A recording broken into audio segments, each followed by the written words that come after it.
In the day's other news, the United States Senate moved to confirm federal judge Amy Coney Barrett to the Supreme Court.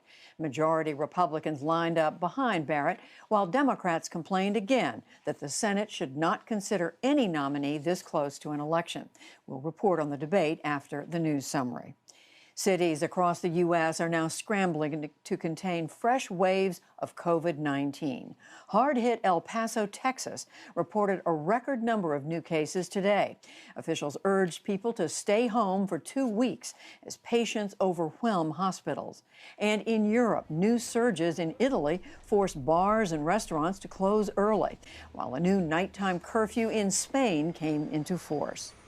Wall Street had a long day as COVID cases surged and economic stimulus hopes dimmed. The Dow Jones Industrial Average lost 650 points, more than 2%, to close at 27,685. The Nasdaq fell 189 points, and the S&P 500 fell 64. In Belarus, factory workers, students, and businesses staged a one-day national strike as longtime President Alexander Lukashenko again defied demands to resign. Crowds of pensioners and students fill the streets of Minsk, linking arms in solidarity against Lukashenko and the arrests of thousands in 2 months of protests. Many social groups are now subject to violence. Those are health workers, journalists, students, and others. They have already been warned to leave the country, so I am very worried. I want to see my children, to raise my grandchildren here, in our country. That's why I made this poster. The protesters say Lukashenko's August re-election was rigged.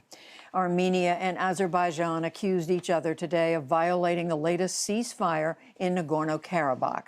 Clashes resumed in the disputed mountainous territory populated by ethnic Armenians inside Azerbaijan. The ceasefire was agreed on Sunday in talks brokered by the U.S. China has upped the ante in escalating tensions with the U.S. The Foreign Ministry announced sanctions today on U.S. military contractors that supply weapons to Taiwan, including Boeing, Raytheon, and Lockheed Martin.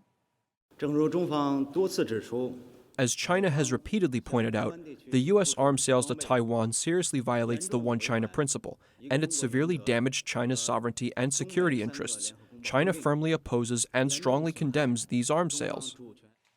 Beijing also ordered 6 U.S. news media companies, including ABC, the Los Angeles Times, and Minnesota Public Radio, to file detailed reports on their operations inside China. Last week, the U.S. ordered 6 Chinese media outlets to file similar information. The 27th named storm of the Atlantic hurricane season grew into Hurricane Zeta today. It's on track to strike Mexico's Yucatan Peninsula tonight and then head north into the Gulf.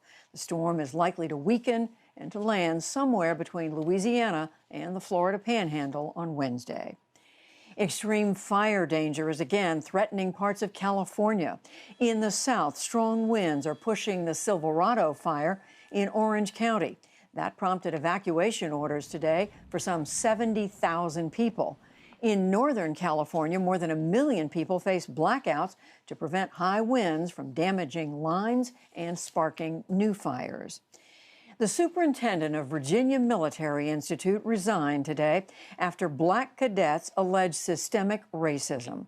Retired General J.H. Binford P. has run the military college since 2003, and there have been repeated accounts of racist incidents. Virginia's Governor Ralph Northam has ordered an independent investigation.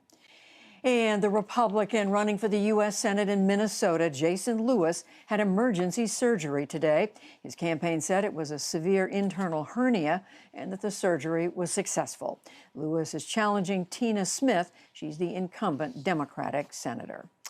Still to come on the NewsHour, the Senate votes to elevate Judge Amy Coney Barrett to the Supreme Court. Hospitals nationwide struggle to handle a major influx of COVID patients. The race for Senate in South Carolina remains surprisingly competitive, and much more.